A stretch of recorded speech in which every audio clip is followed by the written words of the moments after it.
धन कुबेर जो है वह बिहार के ही रहने वाले हैं। दिल्ली में हॉस्पिटल बना रहे हैं, चैरिटेबल हॉस्पिटल, अपने 200 करोड़ से अपने पिताजी और माताजी के नाम पर।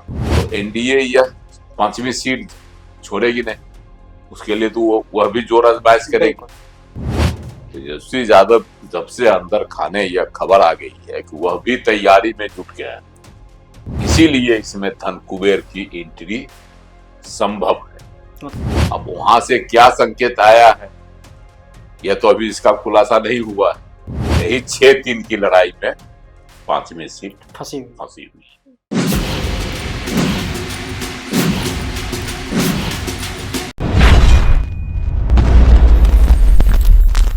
नमस्कार, मैं हूं अश्विनी सिंह और आप देख रहे हैं न्यूज हाट का खास सेगमेंट बेधड़क। देखिए, राज्यसभा चुनाव को लेकर नोटिफिकेशन जारी हो गया है। चुनाव की जो तिथि है वो भी घोषित हो गई है, लेकिन जैसे ही चुनाव की तिथि घोषित हुई, बिहार में एक बार फिर से इसको लेकर संग्राम की स्थिति बन गई है कि जो एकदम सियासी गहमा गहमी जो है तो वह बन चुकी है।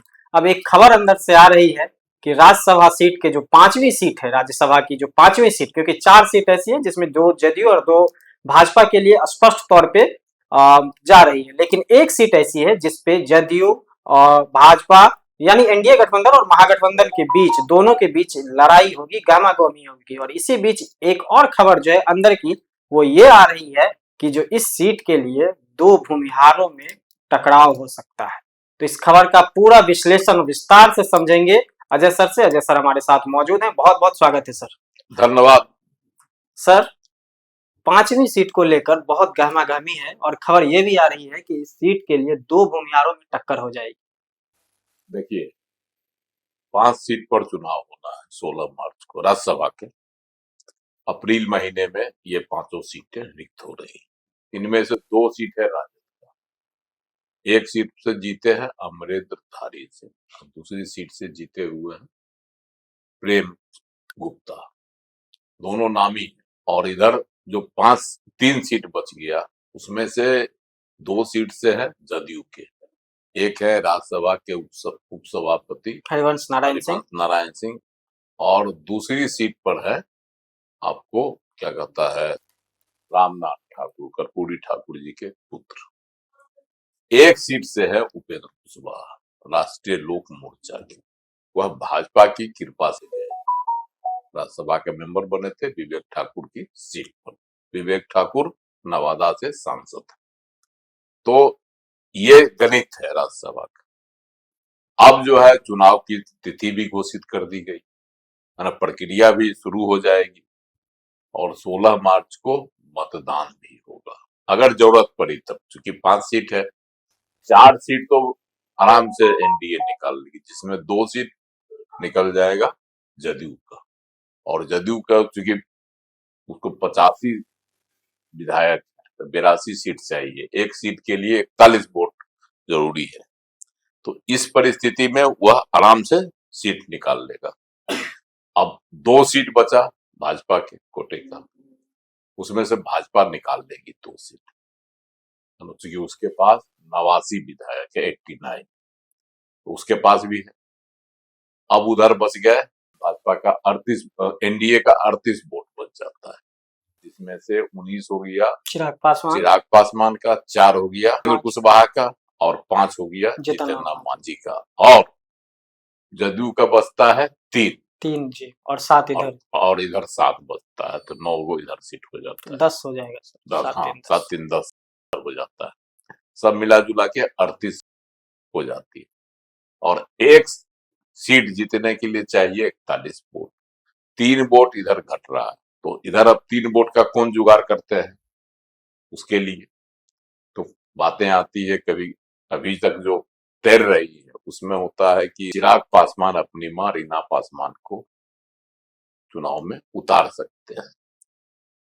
तो दूसरी बात यह भी चल रही है कि कहीं भाजपा उपेंद्र कुशवाहा पर न कृपा निधान हो जाए और उसके लिए जो है 5वीं सीट छोड़ दी जाए। 3 वोट का कहेगा जुगाड़ करे या फिर भाजपा जुगाड़ कर देगी। भाजपा को की जो अभी बिहार के परिप्रेक्ष्य में जो राजनीति है वह अति पिछड़ों और पिछड़ों पर केंद्रित है। इस लिहाज से हो सकता है कि उपेंद्र कुशवाहा को भी मौका मिल जाए। लेकिन अब सवाल है कि वोट का जो है गणित कौन अपने पक्ष में करता है, इसका सवाल है। अब इसमें दो जो है भूमिहार जाति से दो धन कुबेरों का भी नाम आ रहा है। दोनों धन कुबेर जो है वह बिहार के ही रहने वाले हैं। एक जहानाबाद के हैं और दूसरे पटना के ग्रामीण क्षेत्र दुल्हिन बाजार के के पास के हैं। तो दोनों का जहानाबाद से जो अरिस्टो के फिलहाल जो मालिक है उमेश शर्मा उर्फ भोला शर्मा उर्फ भोला बाबू, इन तीनों नाम से वह जाने जाते हैं। और उन दूसरे जो है अमरेंद्रधारी सिंह, है ना जी। तो इनके पास भी संपत्ति है पूरा, और ये तो 30,000 से 40,000 करोड़ के मालिक है। ये एरिस्टो के जब है मालिक तो 30,000 से 40,000 करोड़ के मालिक है कौन? शर्मा, भोला शर्मा। जी। अमरेंद्रधारी सिंह का जो है वह बहुत कारोबार चलता है, खाद बीज क्या क्या करके, रियल एस्टेट के भी है। एगो दिल्ली में हॉस्पिटल बना रहे हैं, चैरिटेबल हॉस्पिटल, अपने 200 करोड़ से अपने पिताजी और माताजी के नाम पर। तो ये सब उनका भी बड़ा कारोबार है, लेकिन वह दिल्ली से ही करते हैं। जी। इनका मुंबई से चलता है कारोबार अरिस्टो का। जी। तो दोनों हैं। अब इन दोनों के बीच भी लड़ाई है कि 5वीं सीट जब का होगा तो इसमें क्यों नहीं जो है अपने धन का उपयोग किया जाए। और अमरेंद्रधारी सिंह तो अभी राज्यसभा के सदस्य भी हैं राजद से, जी। इसलिए उनको भरोसा है कि जो महागठबंधन का वोट है वह मेरे पाले में आ जाएगा और हमको मुश्किल से 6 वोट का जुगाड़ करना पड़ेगा। और इधर जो है उमेश शर्मा उर्फ भोला शर्मा, इन क्योंकि जदयू से इनकी बातचीत चल रही है और जदयू से इनके भाई एरिस्टो के मालिक है ना किंग महेंद्र कई बार विधायक, कई बार जो है राज्यसभा के सदस्य भी रहे। तो इसलिए इनकी जदयू में छनती है, बनती है। तो जदयू से अगर इनको मिल जाता है तो महागठबंधन धर्म के तहत जो 38 वोट है जदयू मतलब एनडीए का गठबंधन धर्म के तहत, हाँ वह चला जाएगा। बोला शर्मा तो एक सवाल तो सर ये भी है ना, चिराग पासवान अगर कैंडिडेट नहीं उतारे तब ना, अगर चिराग पासवान कैंडिडेट उतारे तो चिराग पासवान अगर कैंडिडेट नहीं उतारे तभी खेला होगा। और वह भी अगर चिराग पासवान मान लेते हैं जो है जुगाड़ करने में सफल नहीं हो सके, 3 वोट का तो जुगाड़ करना होगा उनको, बिल्कुल जुगाड़ करने में वह सफल नहीं हुए। उस परिस्थिति में अगर इधर से अमरेंद्रधारी सिंह हो गए जुगाड़ करने में सफल, तो एनडीए यह 5वीं सीट छोड़ेगी नहीं, उसके लिए तो वह भी जोर आजमाइश करेगी। तो उस परिस्थिति में उमेश शर्मा का उपयोग एनडीए की ओर से किया जा सकता है, क्योंकि पहले भी उनके भाई बड़े भाई थे है ना किंग महेंद्र, वह जदयू से राज्यसभा के सदस्य रहे जी। तो यह एक फॉर्मूला बनता है। तो कभी किसी भी स्थिति में जो है, क्योंकि अब तो हो गया है प्रतिष्ठा की लड़ाई, तेजस्वी यादव जब से अंदर खाने यह खबर आ गई है कि वह भी तैयारी में जुट गया है, तो इधर जो है एनडीए के लोग चाहेंगे कि 5वीं सीट किसी भी कीमत पर तेजस्वी यादव के खेमे में नहीं जाए, है ना। इसलिए यह इधर चाहेगा एनडीए का पूरा खेमा कुनबा कि नहीं यह सीट हमारे खाते में रहे, ताकि तेजस्वी यादव को एक और झटका लगे। इसलिए उसके 2 मेंबर रिटायर कर रहे हैं जी। एक भी सीट हासिल नहीं होगी, स्वयं के बूते तो संभव नहीं, बिल्कुल मात्र 25 उनके विधायक जीते हैं, 6 गो कांग्रेस के हैं और इधर 4 गो लेफ्ट में है, एक उनका 35 होता है आंकड़ा। तो उनको चाहिए मदद किसकी? एआईएमआईएम की, एआईएमआईएम की जिसके 5 विधायक हैं, और बसपा जिसके एक विधायक, तो 6 विधायक हैं। तो 6 मिला के उधर 41 हो जाएगा, इधर 38 ही है, तो 3 वोट इधर भी चाहिए। इसीलिए इसमें धन कुबेर की एंट्री संभव है। मतलब ये कह सकते हैं कि जो अब धन कुबेर की लड़ाई हो सकती है हाँ, 5वीं सीट को लेकर, 5वीं और सीट के दोनों लिए अब जाति 2 से भूमिहार भूमिहार जाति के धन कुबेर लड़ाई कर सकते हैं, आपस में लड़ टकराएंगे सकते, बिल्कुल। कि कौन बड़ा है, कौन किसको पटकनी और दे कौन सकता बाजी है, मार सकता है कौन इसमें। बाजी मार सकता है। ये इसकी संभावना अब ज्यादा बढ़ गई है। हालांकि तेजस्वी यादव भी लगे हुए हैं, वह भी जो है अमरिंदरधारी सिंह को ही फिर से रिपीट करने के मूड में है। मैदान में उन्हीं को हाँ, उतारा, हाँ, वो भी घूम रहे हैं। वह भी जो है एक दूत आपको भेज दिए अपने। अपने एक दूत को, आईपी गुप्ता है, उनको भेज दिए थे हैदराबाद, ओवैसी की पार्टी को पटियाने के लिए, जिनके 5 विधायक। अब वहां से क्या संकेत आया है यह तो अभी इसका खुलासा नहीं हुआ है, लेकिन ओवैसी की पार्टी AIMIM के बिहार प्रदेश जो है चीफ हैं, अख्तरुल इमान, अख्तरुल ईमान ईमान, उन्होंने पिछले दिनों कह दिया था कि नहीं, हम खुद लड़ेंगे चुनाव, हम सबका समर्थन करते रहे, तो हम अपना कैंडिडेट उतारेंगे। उनके 5 विधायक हैं और 5 के बल पर वह कैंडिडेट उतारेंगे, तो अब वो किसका खेल बिगाड़ेंगे ये तो नहीं कहा जा सकता। लेकिन तेजस्वी यादव जिस उम्मीद में आईपी गुप्ता को भेजे हैं, और आईपी गुप्ता की जो वहां से वापसी हुई, उसमें जो कहीं न कहीं उसके बाद से ही तेजस्वी यादव, मतलब थोड़ा उम्मीद बंधी है, हाँ, उम्मीद बनी है, इसलिए वह 5वीं सीट की तैयारी में लगे हुए। लग गया है।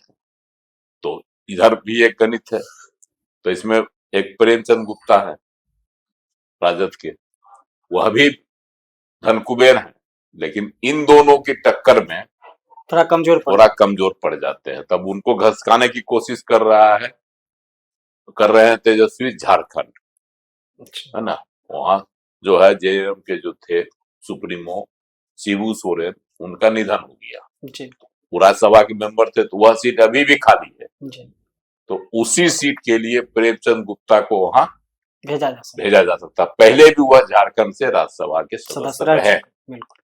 इसलिए वहां उनको एंट्री कराने की कोशिश में लगे हुए हैं तेजस्वी यादव। लेकिन तेजस्वी यादव को नहीं भूलना चाहिए एक चीज, ये जो विधानसभा चुनाव हुआ उसमें जेएमएम सीट मांग रहा था, है ना, लेकिन उसको नहीं दिए, इधर नकार गए, और गुस्से में जो है जेएमएम भी जो है किसी एक सीट पर चुनाव नहीं लड़ा। वो खुन्नस है दोनों का, अपनी पार्टी के किसी प्रत्याशी को देती है या गठबंधन धर्म के तहत राजद के प्रेमचंद गुप्ता को देता है। तो ये एक बड़ा सवाल है, लेकिन तेजस्वी इसके लिए भी प्रयासरत है। तो एक इधर हो गया, अब बच गया इधर अमरिंदरधारी सिंह, जिसको तेजस्वी बिहार से कैंडिडेट बनाना चाहते हैं राज्यसभा का 5वीं सीट के लिए। तो उसमें भी धन का ही खेल होगा, बिना धन का तो जो है जीत संभव है नहीं, है ना। उस परिस्थिति में अमरिंदरधारी सिंह जोर आजमाइश करेंगे, बिल्कुल। तो उसकी काट के लिए जदयू ने जो है उमेश शर्मा और भोला शर्मा को उर्फ भोला शर्मा को उतार दिया। भोला शर्मा, आखिर नाम भोला शर्मा कैसे उछला, वो भी उनकी भी चाहत है कि हमारे भाई रहे हैं जदयू से राज्यसभा के सदस्य, तो हम भी बने। बिल्कुल। अब चूंकि मौका है, इसी मौके पर धन कुबेर का जो है उम्मीद पूरी होती है, इसलिए हो सकता है कि इनका उपयोग एनडीए करे। लेकिन एक खबर और जो है सनसनीखेज खबर, कि अमरिंदरधारी सिंह पिछले दिनों दिल्ली में, है ना, केंद्रीय मंत्री है और जदयू के कद्दावर नेता ललन सिंह से भी मुलाकात हुई थी उनकी, मिले थे। तो इस मुलाकात को भी देखा जा रहा है कि कहीं कि उमेश शर्मा को उर्फ भोला शर्मा को रोकने के लिए अमरिंदरधारी सिंह कहीं ललन सिंह का के साथ कहीं नहीं उतर जाए। क्योंकि ललन सिंह भूमिहार जाति से आते हैं और आते हैं। कद्दावर नेता हैं, तो उनकी बात टाली नहीं जाती है जदयू में हाँ। ज्यादातर। टाली नहीं जाती है, लेकिन अब नीतीश कुमार जी का किंग महेंद्र के साथ पुराना संबंध बिल्कुल, रहा था। बिल्कुल यह भी यहाँ एक जो है फैक्टर हो रहा फैक्टर है कि नीतीश कुमार जी का चलेगा तभी उमेश शर्मा को मिलेगा राज्यसभा के एंट्री के लिए टिकट, है जी। और ललन सिंह की का चलेगा तो अमरेंद्रधारी सिंह का रास्ता थोड़ा सा लेकिन आसान है। अमरेंद्रधारी सिंह को जब राजद अपना कैंडिडेट पहले से बना रहा है, मूड बनाए हुए कि हम बना देंगे तेजस्वी यादव, उनको भी 6 गो वोट का जुगाड़ करना होगा, इनको 3 गो करना होगा। यही 6-3 की लड़ाई में 5वीं सीट फंसी हुई है। बिल्कुल। तो देखिए, सर ने आपको विस्तार से बताया कि जो 5वीं सीट है जिसको लेकर महागठबंधन और एनडीए दोनों में खींचतान की स्थिति बनी हुई है, 6-3 की जो लड़ाई है, सर ने पूरे विस्तार से समझाया आपको। और इस सर ने साथ साथ यह भी समझाया कि इस चुनाव में 5वीं सीट को लेकर धन कुबेर की एंट्री हो चुकी है या हो सकती है, और ये जो 2 धन कुबेर होंगे ये दोनों स्वजातीय होंगे और इन दोनों के बीच टक्कर देखने को मिल सकती है। तो कैसा लगा आपको हमारा ये एपिसोड, हमें कमेंट सेक्शन में जाके जरूर बताइएगा। फेसबुक पर हमारे पेज को फॉलो करिए, यूट्यूब पर हमारे चैनल को सब्सक्राइब करना नहीं भूलिए। बहुत बहुत धन्यवाद।